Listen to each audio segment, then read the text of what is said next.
Fala pessoal, tudo bem? Meu nome é Arthur Losnak, né? Sou aqui do TC na parte de fundos imobiliários. E hoje eu estou com o Guilherme e com o Henrique. Prazer, Guilherme, prazer, Henrique. A gente já falou uma vez, né, do JSRE, né? Agora a gente vai falar um pouco do JSAF. Então, Henrique, como é que é a sua primeira vez? Se você puder comentar um pouco do seu histórico e depois você aproveita e comenta um pouco mais da cabeça do fundo, né? Assim, que vocês criaram o JSAF e qual que é a proposta de geração de valor dele, né? Legal. Bom, essa é a primeira vez que eu estou aqui, né? Na outra vez vocês estiveram com o Guilherme Politi e com o Marcos Vinícius Fernandes, né? E eles falaram do JSRE, que é o nosso fundo de tijolo, né? Tanto o Marcos quanto o Guilherme, eles têm um histórico mais do mercado imobiliário e o meu histórico é um pouquinho diferente do deles. Eu venho mais de mercado financeiro e hoje estou no mercado imobiliário, né? Então eu comecei lá atrás na corretora institucional, no Bradesco BBI. Depois eu passei pela tesouraria no Bradesco, né? Eu migrei para o lado proprietário. Então eu trabalhava na mesa proprietária, na tesouraria. E aí em 2020 eu me juntei à equipe de gestão de fundos imobiliários da Safra Asset, né? E aí desde então a gente está atuando tanto no JSRE e aí desde novembro do ano passado a gente tem o JSAF, que é o nosso fundo imobiliário de ativos financeiros, né? Ele é um fundo que ele vai explorar as qualidades de gestão da área de fundos imobiliários, mas ele também, por ter o seu regulamento mais amplo, né, poder investir em CRI diretamente, em ações do setor imobiliário também, a gente consegue explorar outras expertises da Safra Asset. Então, o time de renda variável, o time de crédito privado também. E, claro, também a gente tem uma equipe de macroeconomia lá super forte que também embasa as nossas decisões, tá? Então, a gente traz nesse produto de fundo imobiliário um pouco mais da Safra Asset. Olhando para a proposta do fundo, né, você tem um limite, né, de até 100% em FIIs, né, e até 30%, né, em CRI, né, e também ação, né, imobiliária.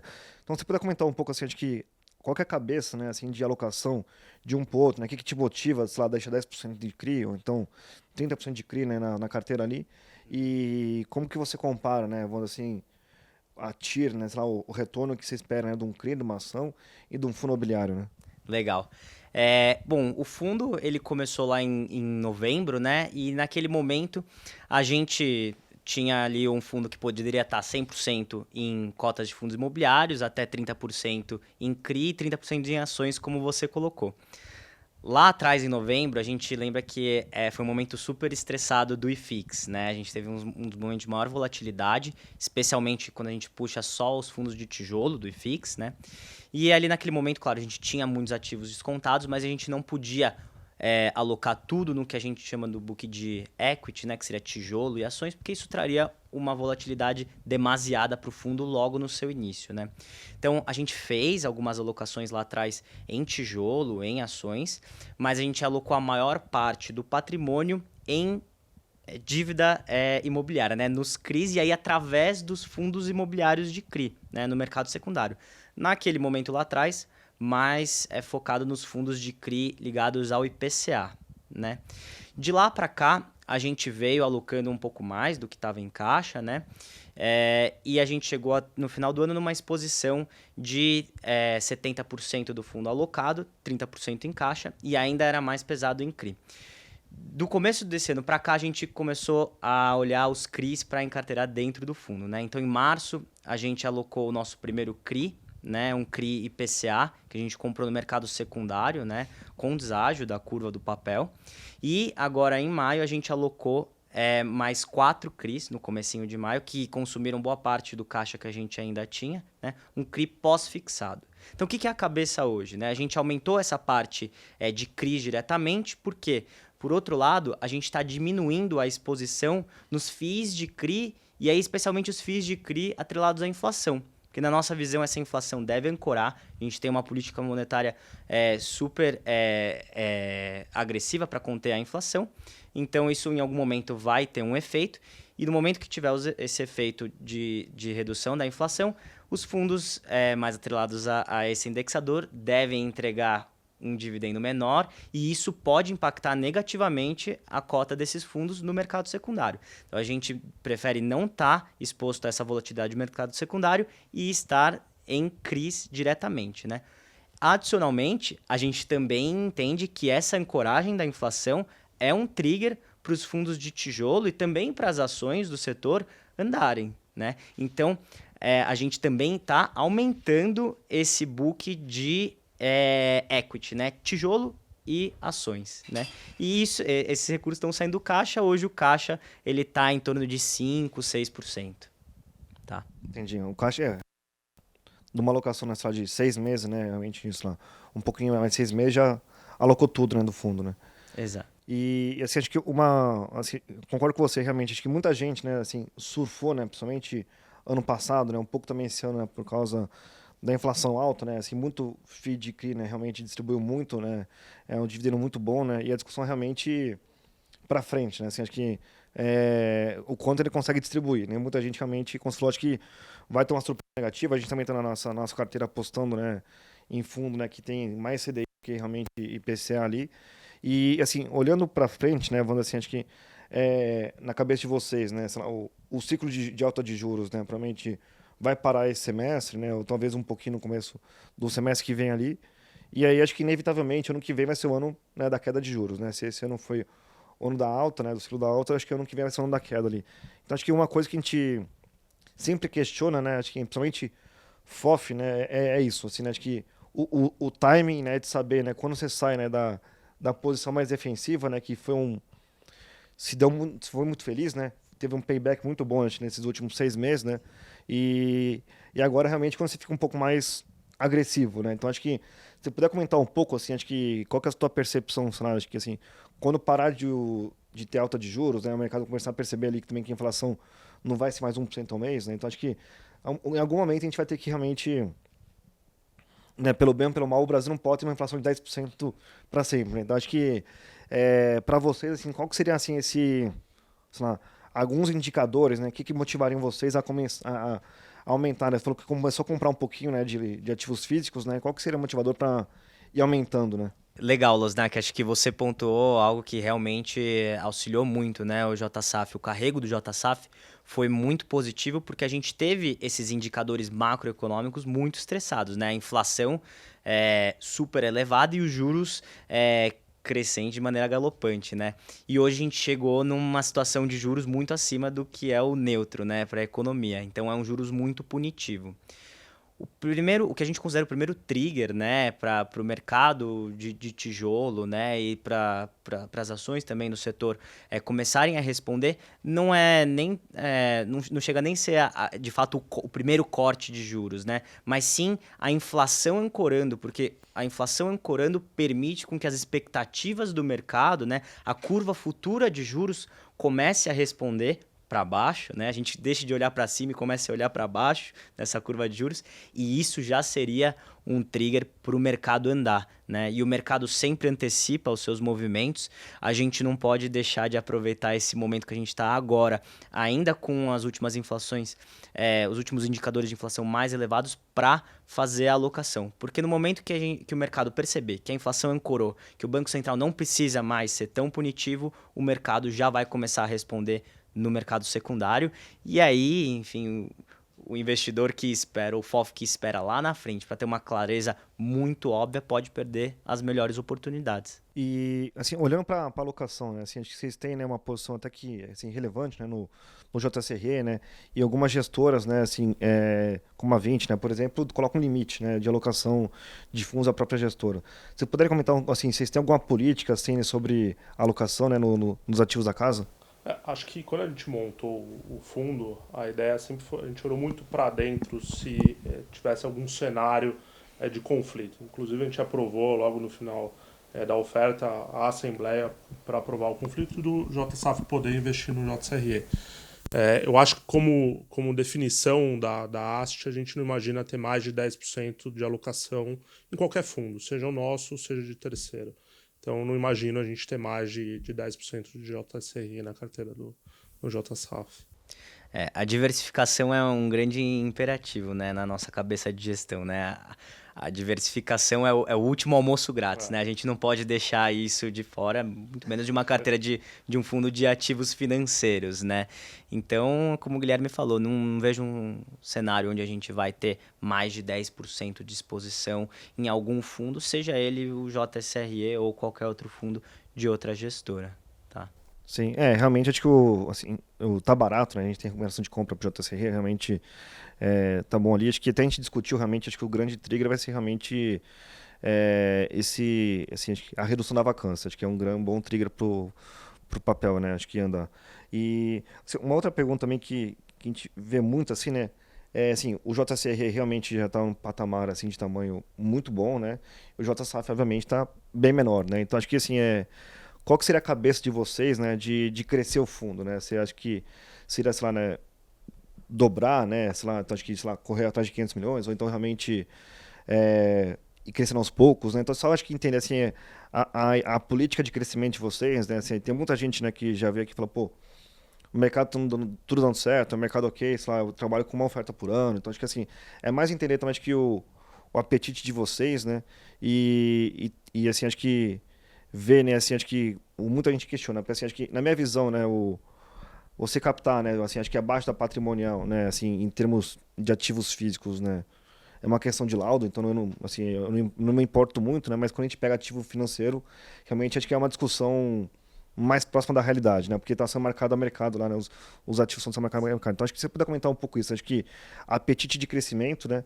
E também assim, acho que qual que seria o racional para crescer, né? Vamos dizer assim, né? Vai esperar realmente a cota corrigir ele para cima do patrimonial, para tentar ver, né, realmente como está o mercado, né? Legal.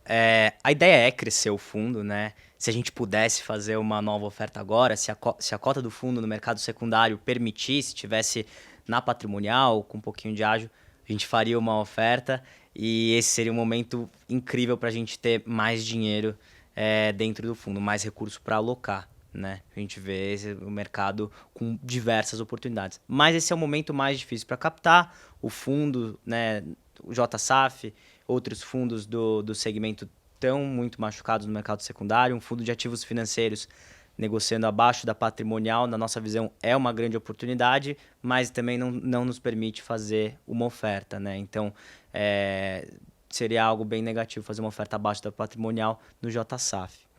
Com relação ao tamanho do fundo, né, hoje com um pouco mais de 150 milhões de reais, ele é um fundo muito dinâmico. Né? É muito legal operar o JSAF hoje, dado o seu tamanho. Né? Ele se torna muito dinâmico, ele consegue movimentar posições relevantes dentro da carteira de maneira muito ágil. Né?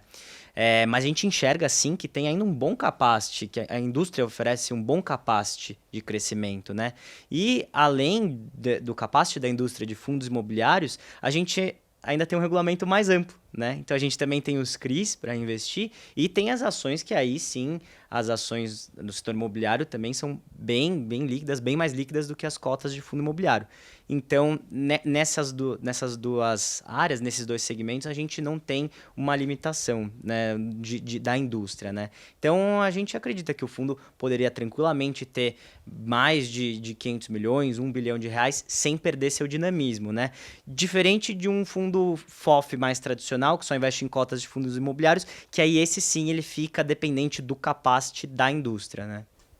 Sim, é você realmente, porque a ação, né, realmente tem ação que acho que a liquidez é maior que todos os fundos imobiliários somados, né? Então realmente são outra realidade, né? É uma outra Se discussão. a gente olhar o IMOB versus o IFIX, a liquidez do IMOB é 4 vezes a liquidez do IFIX. Então, acho que um pouco o mandato do que o Henrique falou é esse. Acho que no momento que o fundo tiver maior, obviamente a gente vai ter a capacidade de ir um pouco mais além, aproveitando a liquidez também no IMOB e poder alocar nos CRIs diretamente.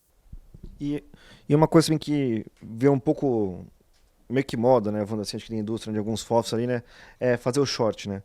Vocês pensam também em fazer short, né? Acho que assim, um grande desafio do short realmente ainda é a garantia, né? Também alguma taxa também mais complicada, mas é, oferta, por exemplo, é uma arbitragem, entre aspas, perfeita, né? Então, você vende o ativo, participa da oferta, você realmente captura, né, aquele dinheiro, sei lá, em 2, 3 meses ali, né, para concluir tudo. Então, acho que, se você puder comentar um pouco também, acho que o apetite de vocês para short, né, e como que funciona também, sei lá, acho que o dia a dia, né, assim, como vocês estão pequenos agora, né, dá para você realmente fazer um giro mais rápido de uma posição ali, né, e gerar, né, valor ali, né. Teve até, né, acho que assim, o DVFF, né, a Quatá também tiveram algum esforço também de fazer alguma coisa mais quant ali, de conseguir, né, pequenas arbitragens ali. Então, se puder comentar um pouco assim, acho que enquanto você é pequeno, você consegue usufruir disso. Então, se puder comentar um pouco do dia a dia, né? Você tem uma mesa, né, entre aspas, de trade, né, que o BCFF também comenta,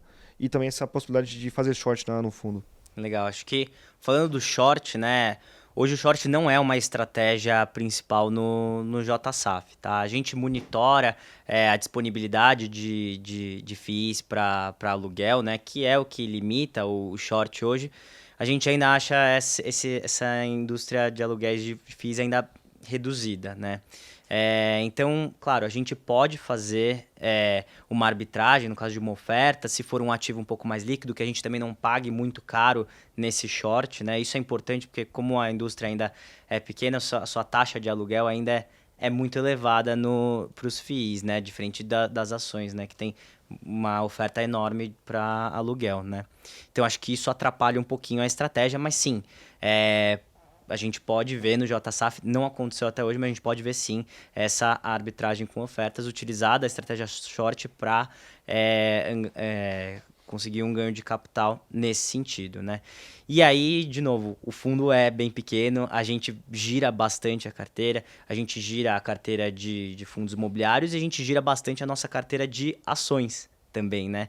Que hoje é um bolso pequeno do JSAF, né? A gente nunca teve mais do que, até então, nunca tinha tido mais do que 4% em ações, mas boa parte do ganho de capital do fundo veio dessa estratégia de girar as ações, então a gente gira tanto as ações quanto os fundos imobiliários.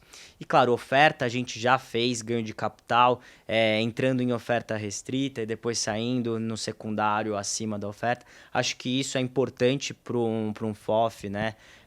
Trabalhar. Acho que isso é um ponto até importante para a pessoa física tomar a decisão se vai investir num FOF ou não. O FOF pode fazer isso, o FOF tem uma equipe especializada, está acompanhando o mercado, está acompanhando todas as ofertas e tem a capacidade de extrair um ganho de capital nesses momentos, né? Acho que é bem interessante e a gente já faz isso lá. Acho que um ponto também acho que importante, se vocês puderem até acho que comentar, né? Acho que assim, para ilustrar bem, né? Porque assim, a gente vê muito FOF, né? Como sei lá, o HFOF, né, por exemplo. A proposta dele é pagar um dividendo bom ali, ele não procura tanto ganho de capital assim, né?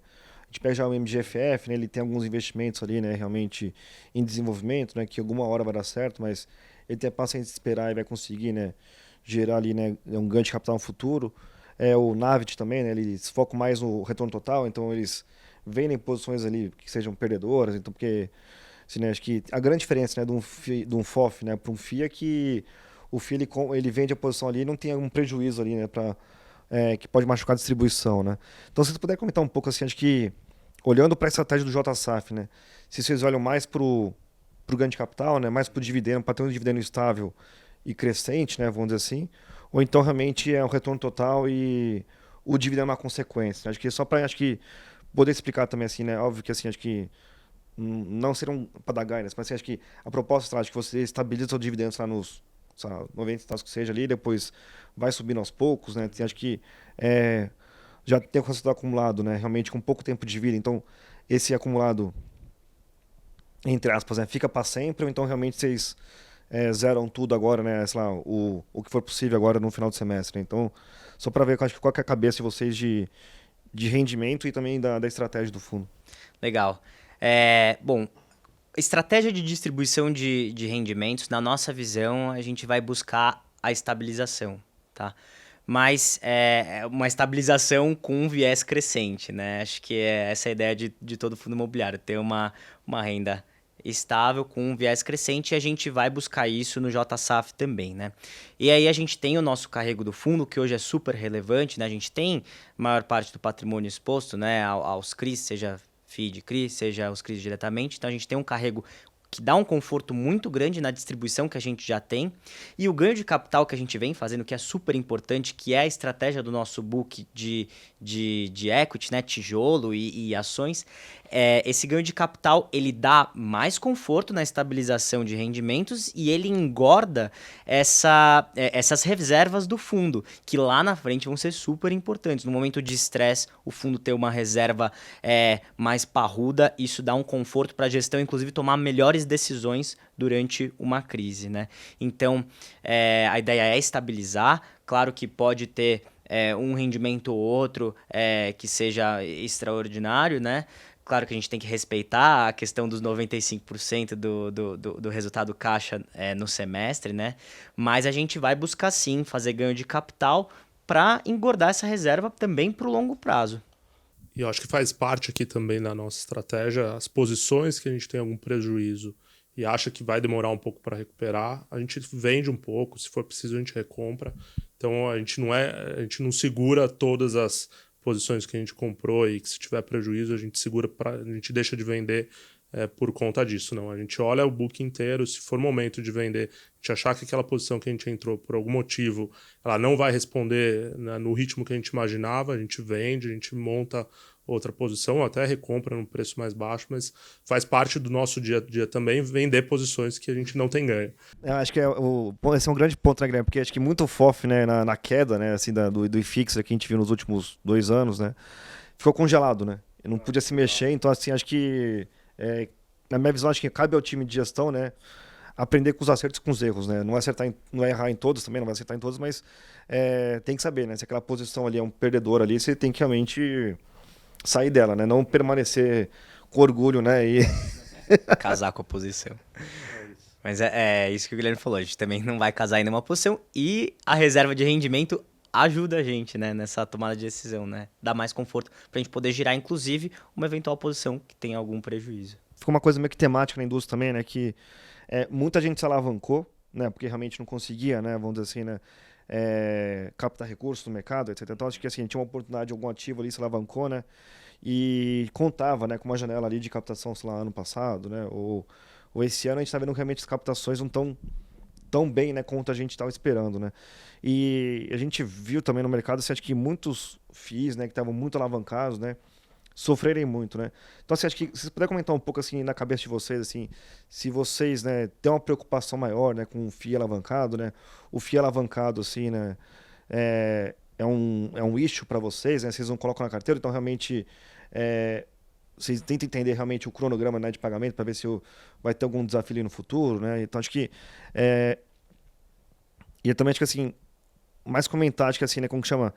Se tem algum setor assim que vocês evitam, né, colocar na carteira, ou então realmente, sei lá, acho que todo setor, entre aspas, é possível a gente ter na carteira de vocês, né? Legal. É bom, a questão da alavancagem, né? Sim, a gente olha isso muito de perto, né? Já teve fundo que lá atrás, na época do IPO do fundo, era quase nosso top pick da carteira e que se alavancou e com a alavancagem comprou ativo e comprou ativo num preço que a gente não acredita ser o valor justo para aquele ativo imobiliário. E aí o fundo se tornou mais arriscado, comprou um ativo mais caro, tá com os dividendos inflados, né? Porque tem carência de juros e amortização, seja por 12, 18, 24 meses, né?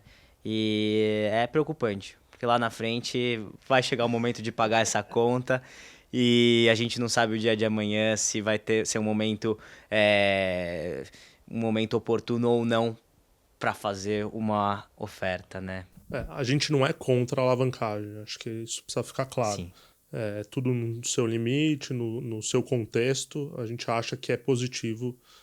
A gente vai ver muito alavancagem ainda nesse mercado, mas de fato, como o Henrique falou, tem algumas situações de alavancagem que a gente fica um pouco mais confortável, muito por conta olhando o dividendo lá na frente. Quando a gente faz o valuation do fundo, a gente olha muito longo prazo. Apesar das posições a gente ter essa flexibilidade, a gente não imagina ficar carregando muito no longo prazo, mas o olhar nosso do valuation é de longo prazo. Então, quando a gente tem uma situação de uma alavancagem num custo de dívida que não está adequado, num preço de aquisição do ativo que não está adequado, a gente evita um pouquinho o fundo e tenta reequilibrar a carteira com outras posições que a gente tem um pouco mais de conforto quanto a isso. E assim, um outro ponto também que a gente vê muito, assim, acho que assim, como você comentaram também, vocês estão crescendo um pouco, né, ativos físicos ali, né? E a gente está vendo, sei lá, acho que tem muito FOF, né, alocando, né, assim, em logística, né? Outros estão aumentando, né? Em shopping vocês gostam mais da tese da laje, né? Então, acho que, se você puder comentar um pouco, assim, acho que da percepção de vocês, assim, acho que dos 3, né, grandes segmentos ali, né, assim, da indústria, né? Para entender, assim, acho que qual que é o conforto maior, assim, acho que o meu também conforto maior é com laje corporativa, né? Acho que o quanto eles sofreram, né, realmente vis-a-vis o atual, realmente acho que está com melhores oportunidades, né? Então, se você puder comentar um pouco assim, da cabeça de vocês, né? Qual que é a percepção de vocês aí de cada segmento? De fato, lajes corporativas é o segmento onde a gente encontra a maior possibilidade de ganho de capital, a maior possibilidade de TIR, né, no médio e longo prazo, né. Isso porque hoje a gente vê fundos com muita qualidade, né, como é o caso do JCRE, negociando num yield on cost que historicamente é elevado, tem um spread over B historicamente elevado atualmente, com possibilidade de no futuro elevar seus rendimentos. Então, com certeza essa indústria do segmento de tijolo é a que está mais machucada e a que deve responder aí com a melhor TIR, né? Se o Guilherme quer falar um pouquinho de locação, de eu acho que, só trazendo um pouco também do que a gente falou na época do JSRE, acho que o cenário para laje corporativa, quando a gente olha para frente, a gente vê um potencial ganho ali nos aluguéis, né? A vacância deve diminuir, a entrega vai ser pouca daqui para frente, quando a gente compara o histórico aí dos últimos 5, 6 anos. Então, a gente está bem confiante, principalmente quando a gente olha para fundo de laje com ativos AAA, bem localizados. Isso é o perfil da carteira do JSAF. Se a gente olhar o que tem de investimento em laje corporativa, segue muito esse raciocínio. Localização e qualidade do ativo é o que a gente toma aqui como premissa para alocar. E aí, quando a gente olha um pouco para frente os outros segmentos, a gente também gosta de galpões logísticos. Logístico é parte aqui do investimento do JSAF. Já foi maior no começo, a gente enxergou boas oportunidades, alguns fundos com muito desconto. Depois, ao longo do tempo, o mercado de logística andou um pouquinho, recuperou aí nos últimos meses. A gente acabou diminuindo um pouco a posição e foi para as lajes corporativas que não estavam respondendo como esse segmento. Então, a gente acabou saindo um pouco de logística, hoje a gente tem mais laje corporativa. O mercado seguindo como a gente imagina que deve seguir, a gente deve permanecer com uma posição maior em laje corporativa, e aí sim, ainda alocando algumas posições do que a gente enxerga como oportunidade em logístico, em shopping center, faz parte também do nosso portfólio e deve aumentar ao longo do tempo nessa estratégia de sair um pouco dos CRIs, dos fundos de crise e entrar um pouco mais em equity aí ao longo dos próximos meses.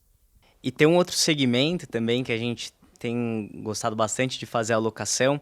É um segmento que tem um capacity menor, porque a liquidez não é tão grande, principalmente dos ativos que a gente gosta mais, né? Que é o segmento de fundos, né? Hoje na carteira do JSAF, a gente tem uma parcela dedicada aos fundos de fundos, porque a gente acredita que é uma grande oportunidade você ter um fundo só de ativos financeiros negociando com desconto na patrimonial, né? Existe aquela questão do duplo desconto. Esse fundo ele tem fundos dentro que estão descontados na sua patrimonial e o próprio fundo também tem um desconto em tela na sua patrimonial que é marcada instantaneamente, né? Como é o caso do JSAF, né? O JSAF também é um desses casos, mas a gente não pode comprar cotas do próprio JSAF, né? Então a gente tem alguns FOFs que a gente gosta da carteira, né? E nos próximos relatórios eles devem aparecer aí como destaque de alocação, porque a gente vê sim uma grande possibilidade de ganho de capital nesses FOFs e porque também é uma diversificação de graça, né? Você compra o FOF tem uma carteira que você gosta, né? Uma carteira diversificada, tem um yield on cost excelente, então você está num carrego bom e numa oportunidade de ganho de capital muito boa também. Não, sim, a gente também gosta bastante de FOF, nossa carteira também tem bastante FOF, que eu acho que eu concordo com você que esse duplo desconto, né, realmente gera um bom carrego, né? Em alguma hora, né, se o IFIX, né, parar de cair, né, que realmente tem um esforço, no mês seguinte volta, né, mas se ele parar de cair e começar a subir, realmente os FOFs vão conseguir voltar a ter ganho de capital, voltar realmente a gerar valor ali pro cotista, né? E assim, olhando para a carteira de vocês, assim, vocês trabalham com um máximo, né, vamos assim, de fundos, né, para ter, né, somando também CRI, né, e ações ali, vocês fazem mais, sei lá, acho que um top-down, né, fala assim, eu quero ter, sei lá, tipo, mais recebíveis, né, que o IFIX, então uma parte vai ser CRI, outra parte vai ser FII de CRI ali, depois a gente vê, né, realmente qual que seria a oportunidade, né, ou então realmente mais uma coisa mais bottom-up, né, que você vai surgindo com oportunidades e, entre aspas, né, sem querer eu tô tendo mais recebíveis que fixos, né? Só para entender assim, acho que como funciona o processo, né? E até a gente também, acho que na semana anterior eu veio aqui o time do BCFF, eles falam assim, a gente compra também algumas cotas, né, de outros fundos para ter uma call option, né, entre aspas, caso ele faça uma oferta, eu consigo participar e entrar, né, de maneira relevante, não precisar realmente trabalhar no secundário de maneira, né, mais dolorosa. Óbvio que o fundo deles é um pouco maior, né, vamos dizer assim, mas é sempre bom ter algumas cotinhas ali para você realmente... Opção de graça, né? Então, ter essas oportunidades. Então, se você puder comentar, acho que isso, né? Acho que a cabeça do fundo, né? Ser mais top-down, bottom-up e também acho que como vocês olham para essas oportunidades, né? Aqui no JSAF olhar vai ser sempre do macro pro micro, chegando até o ativo que a gente faz a alocação, né? Então a gente vai olhar qual é o momento macro, né? A gente está no início do ciclo de altas de juros, a gente está na metade e a gente está nos últimos capítulos, né? Isso vai ditar nossas próximas alocações e vai ditar o que a gente vai girar na carteira, de onde a gente vai sair, onde a gente vai entrar. Então vai ditar majoritariamente se a gente vai para CRI, dívida, ou se a gente vai para o tijolo e ações, né? Que seria o book de equity, né? Então, essa é a primeira análise que a gente vai fazer. E aí, dentro dos segmentos, né? Olhando, vamos alocar em tijolo. Aí a gente vai olhar quais segmentos aqui apresentam as maiores oportunidades, né? O que está mais descontado, né? Hoje, na nossa visão, como a gente falou, lajes corporativas parecem ser as melhores oportunidades, né? Dentro do segmento de lajes corporativas, a gente vai rodar a valuation de todos os fundos. A gente vai pegar imóvel por imóvel de cada fundo, vai construir o seu fluxo de caixa futuro, vai trazer ele a valor presente na taxa que a gente julga adequada e a gente vai ver qual é o fundo que tem o maior valor presente dadas as nossas premissas, né? E aí é uma série de premissas, né? E aí a gente vai escolher, dentre esses, o melhor cavalo para a gente estar posicionado ali naquele segmento, ou os melhores, né? Do segmento. E aí isso pode ser que mude, pode ser que um segmento se torne mais atrativo do que outro. A gente vai reduzir a exposição em um, aumentar a exposição em outro, né? Hoje a gente ainda tem um residual de caixa que também dá conforto para a gente poder aumentar uma posição sem ter que vender outra posição. A gente trabalha bem também com essa parcela que a gente ainda tem em caixa, né? Então é isso, né? Seria top-down o nosso olhar de alocação. Aí falando das opções, né? Da compra de uma cota ou outra para ter a opção de entrar na oferta, né? Acho que isso é super relevante, né? Isso tá mais linkado ao nosso acompanhamento de novas ofertas, né? Então a gente acompanha todos os fundos da indústria, né? A gente tem nossos monitores de mercado secundário, a gente tem os monitores de fatos relevantes, a gente está olhando toda a indústria o tempo inteiro, né? E a gente, obviamente, está olhando a questão das emissões. Então, claro, é interessante sim você poder comprar uma cotinha ali ou outra e entrar nas sobras, né? Se não sair tudo no DP, você consegue entrar nas sobras e é mais fácil em termos de liquidez, de fato, do que comprar no secundário. Mas isso se a oferta, de fato, for ali interessante em termos, inclusive, de preço e comparando com o mercado secundário também, né? A gente vê muito nesses fóruns de fundo imobiliário as pessoas falando, por que esse fundo está fazendo oferta abaixo da cota de mercado, né? Da cota de mercado. E aí alguém vem e fala, não, é porque isso é para os institucionais entrarem, né? E nós, de fato, vamos olhar ali. Se o fundo não está com ou tem um ágio na sua oferta frente ao que é a tela, a gente talvez compre no secundário mesmo, né? O fundo tem um tamanho que permite isso, né? Então, não é algo que assim, a gente vai ficar comprando cotas para ter direitos em todas as emissões. Não, a gente vai analisar uma a uma e ver qual que interessa mais para o fundo. Entendi. E, assim, olhando para, assim, acho que para a dinâmica do fundo, né? Assim, a cabeça de vocês, assim, acho que, assim, de maneira geral, olhando para a indústria, né? Assim, acho que a indústria tem 400, né, fundos imobiliários, né, um pouquinho mais ali, e, assim, é inegável, né, que o número de fundos é maior que a indústria nos Estados Unidos, né? Que é uma coisa um pouco estranha, né? Então, acho que se você puder comentar, acho que, e a gente está vendo algumas movimentações, né, de consolidação da indústria, né? Então, assim, se você puder também, acho que, assim, comentar também, acho que isso, né, assim, acho que às vezes, né, é difícil, né, quando você tem uma posição grande, você ir reduzindo ela no mercado. Então, às vezes é melhor, né, como a própria Red fez também lá atrás, né, o Teboff também, né, que acabou indo pro JTCR, né, acho que então, acho que assim, só para comentar, acho que assim, né, de maneira geral, assim, vocês entendem que tem mais oportunidades, né, assim, na indústria, né, de consolidação, né? E porque assim, a grande discussão acho que é essa, né? A gente vê, né, preços, né, negociados no mercado secundário, né, como também o caso do JSRE, né, que não conversam, né, com as transações recentes que a gente vê no mercado. Então, acho que qual que seria, vamos dizer assim, a percepção de vocês, assim, quanto a isso, né? Acho que, obviamente, né, assim, acho que o JSAF, né, pelo tamanho, não pode assim, liderar isso, né, mas o JSR, por exemplo, ele está liderando, né, junto com a RBR ali no HGPO. Então, assim, mas olhando assim na cabeça de vocês, assim, é, isso seria uma oportunidade para conseguir monetizar, né, mais rápido, né, a tese de investimento, né, assim, acho que estão e vocês olham, né, assim, acho que tem muito mais oportunidade para acontecer isso ao longo do tempo no mercado, né? Eu acho que, do ponto de vista, a nossa indústria ela se desenvolveu um pouco diferente do que nos Estados Unidos de fato. Acho que daqui para frente a gente vai ver vários casos de consolidação, assim como a gente vai ver vários fundos surgindo no mercado. Então eu não acredito que daqui para frente a gente vai ter um número muito menor de fundos. Eu acho que a indústria ela vai se ajustando, vai ter alguns casos de consolidação, de fusão. Isso vai ser o natural do nosso mercado. Reflexo muito imaginando um pouco na parte imobiliária, né? Hoje a gente compra um ativo, amanhã a gente vende, hoje está na mão de um fundo, amanhã vai estar na mão de outro. Isso vai ser natural desse mercado, mas eu não acho que esse é um movimento que veio para ficar, que vai acontecer com muitos fundos no curto prazo. Eu acho que são mais casos pontuais que vão acontecer, mas outros fundos vão surgir também ao mesmo tempo. Que o momento atual tá propício, né?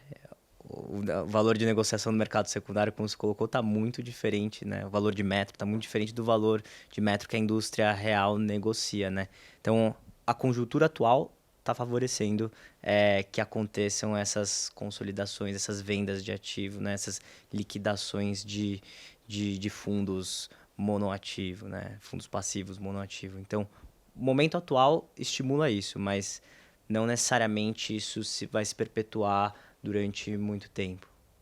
Tá. E assim, olhando para a alocação de vocês, né, vamos assim, fazer uma conta lá de TIR, né, de retorno potencial, assim, acho que o quanto vocês olham para ações para alocar dentro da carteira, né, quanto vocês olham para os CRIs também para alocar dentro da carteira, né, e também para os FIIs, né, assim, então acho que só para ter uma noção, assim, de relação risco-retorno, né, vamos assim, qual que é o retorno que você enxerga em cada classe de ativo, qual que é o risco associado também para cada classe de ativo, né? Bom, acho que na visão atual, né, na visão atual, com certeza a maior TIR tá na parte de equity, né? Nas cotas de fundo imobiliário de tijolo e também nas ações do setor imobiliário, né? Mas nós somos um fundo imobiliário, nós distribuímos dividendos, né, de maneira recorrente e a gente precisa olhar para o carrego do fundo, né? Não dá para ter um fundo que só vai olhar para o ganho de capital no longo prazo, né? E esquecer de olhar tanto a recorrência dos rendimentos quanto também a estabilização da cota patrimonial, né? Dado que os ativos de equity, né? Tijolo e ações trazem mais volatilidade. Então, a gente vai sempre balancear isso, né? Vai estar sempre balanceando. Quanto que a gente vai fazer de ganho de capital? Isso vai impactar a nossa distribuição recorrente ou não vai impactar? Se a gente comprar mais ações, porque a gente acredita que a gente vai ter mais ganho de capital em ações do que em fundos de CRI, quanto que isso vai impactar nosso dividendo recorrente? Né? Quanto vai impactar o recorrente do fundo? Isso a gente vai conseguir manter a distribuição num patamar interessante? Num patamar competitivo? Né? Hoje o JSAF ele distribui dividendos 30%, né, no seu yield on cost atual, 30% acima dos maiores FOFs do mercado, né, dos mais líquidos. Né? Então, é importante para a gente ter essa recorrência, mas a gente nunca vai deixar de lado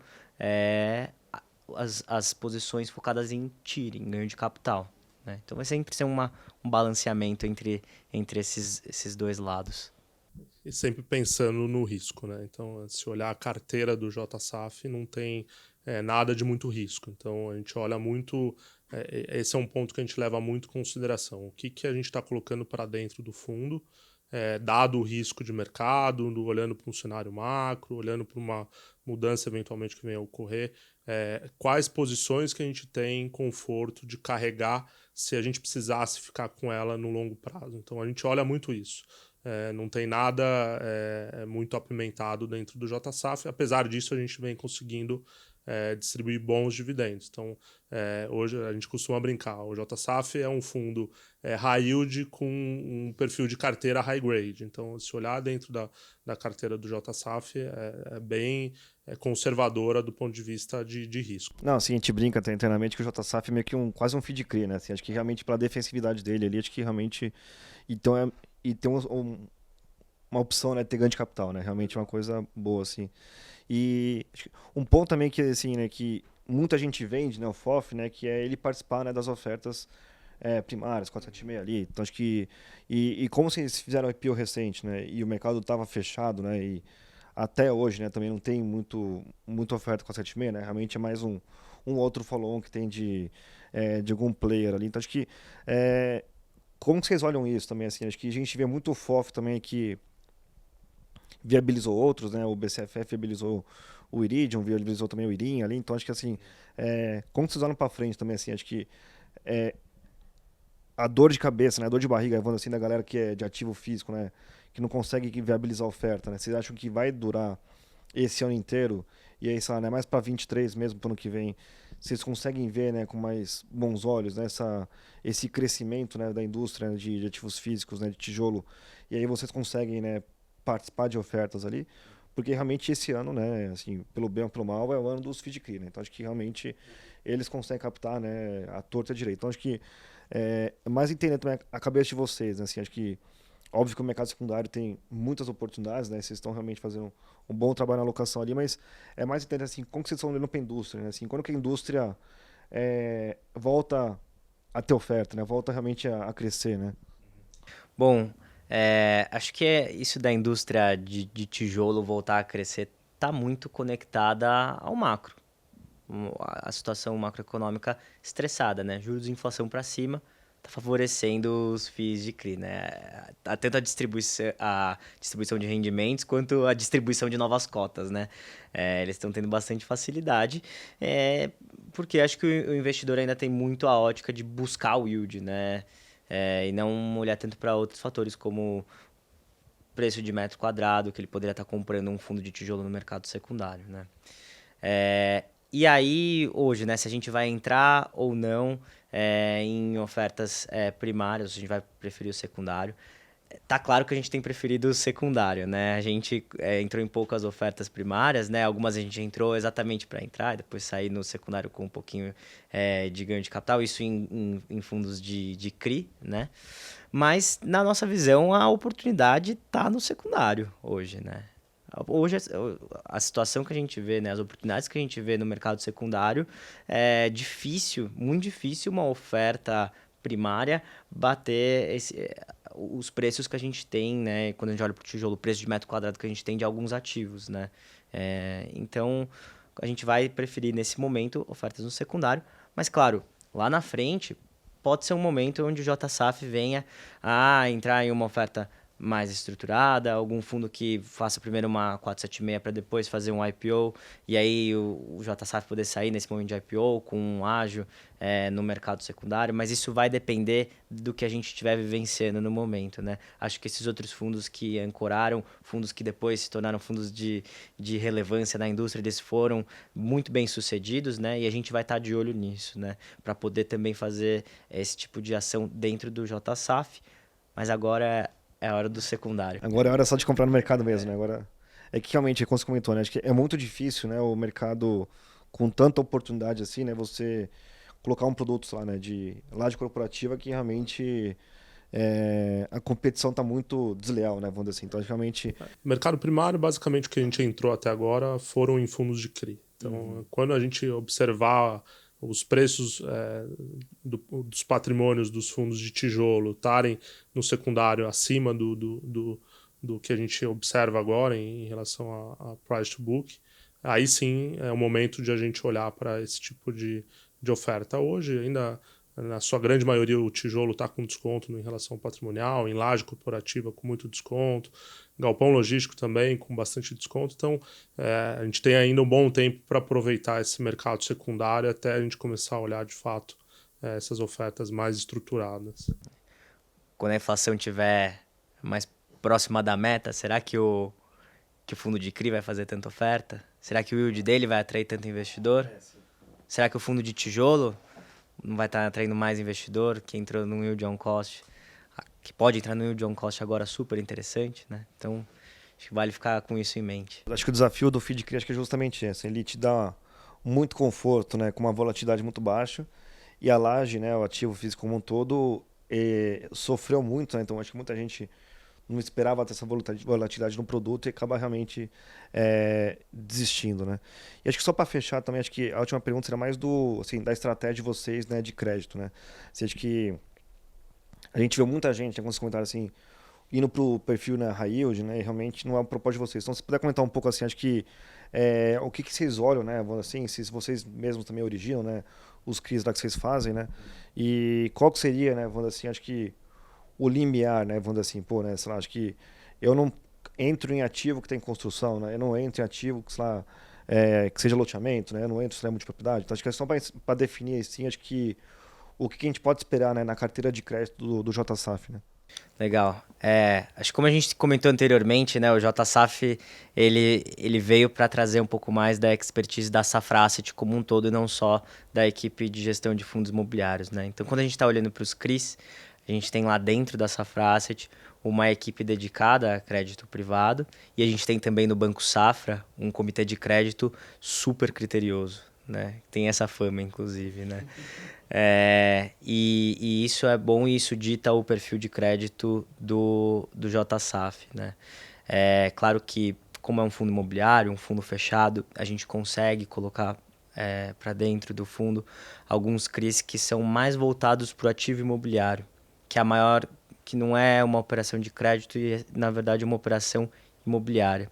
Então, quando a gente tem um CRI para avaliar, a gente vai conversar sobre esse CRI com a equipe de crédito privado da Safra Asset, a gente vai levar ele para o comitê de crédito do Banco Safra, ele vai ser avaliado na parte de crédito e a gente também leva ele para um comitê imobiliário, se ele tem uma garantia imobiliária por trás, para um comitê imobiliário do Banco Safra, né, onde nós participamos, né?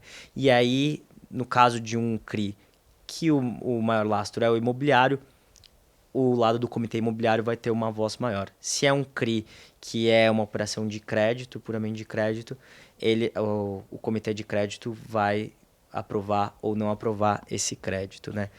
Do ponto de vista de originação, a gente trouxe uma pessoa para a estrutura de fundo imobiliário que só olha a CRI. Então, ele é o responsável por originar, por estruturar os CRIs, por fazer todo o acompanhamento com os comitês de crédito. Então, hoje a gente tem uma pessoa dedicada para olhar a CRI, especificamente para o JSAF. Futuramente a gente deve ter também um fundo de CRI, mas hoje ele é dedicado para todos os CRIs que a gente está colocando aqui dentro do JSAF. E aí, falando um pouco, né, dos segmentos dos CRIs, né? A gente não vai deixar de olhar um CRI porque ele é de um segmento ou de outro. Mas tem alguns segmentos de CRI que têm inundado a indústria, principalmente no lado mais high yield, que da maneira como eles têm sido estruturados, provavelmente não estariam na carteira do JSAF, né? Então, o que a gente vê de multipropriedade, de loteamento hoje em dia, até alguns desenvolvimentos residenciais em regiões não muito óbvias, provavelmente isso não vai estar na carteira do JSAF, tá? Não vai deixar de olhar um CRI porque ele é de um segmento, mas a gente vai avaliar ele criteriosamente, tá? Mas acho bem difícil ver um multipropriedade, um loteamento da maneira que tem em outros fundos de CRI no mercado hoje.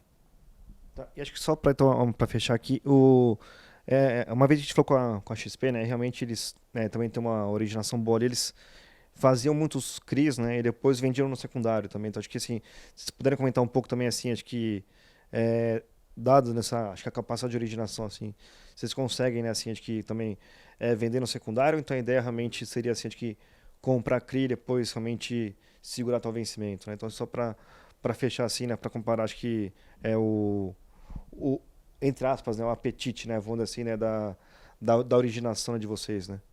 Com certeza a gente vai estar olhando para os spreads de crédito do mercado e a gente vai estar vendo o que a gente tem na carteira e o que é possibilidade, né? Inclusive a gente, quando compra um CRI, a gente está olhando ele na ótica do spread de crédito, né? Então, a gente está comprando caro ou a gente está comprando barato esse CRI, né? E, obviamente, a gente vai sempre tentar comprar barato porque a gente entende que, claro, a gente pode segurar ele até o vencimento, mas se o mercado der oportunidade, o mercado tem os seus ciclos, né? Inclusive o mercado de crédito, né? Os spreads de crédito abrem e fecham, né? Então a gente pode aproveitar essa oportunidade, né? Mas isso vai depender um pouco da característica de cada CRI, né? A gente já tem um CRI no fundo que é um CRI focado num ativo imobiliário, né? Um CRI menor, né? Que por consequência tem menos liquidez, né? Nós somos os detentores da cota sênior inteira, né? Então ele não tem liquidez no mercado secundário, né? Mas pode ser motivo de venda em alguma situação, a gente vai estar analisando. E a gente tem agora mais quatro CRIs, né? Como a gente mencionou no último relatório, que são CRIs pós-fixados e esses sim vão ter mais liquidez no mercado secundário, que são CRIs que foram distribuídos no mercado, um CRI com volume bem expressivo, né? Esse CRI, acho que é bem possível que a gente venha a desinvestir em um momento que a gente fala, ó, dá para vender aqui com ágio, com ágio no spread, né? Então a gente, se isso for vantajoso, se a nossa análise macro de Sexim é vantajoso, a gente vai fazer, por que não? Muito obrigado pelo tempo de vocês, Tom Henrique e Guilherme também, e você também que assistiu, e até a próxima. Obrigado pela Lousnato. oportunidade.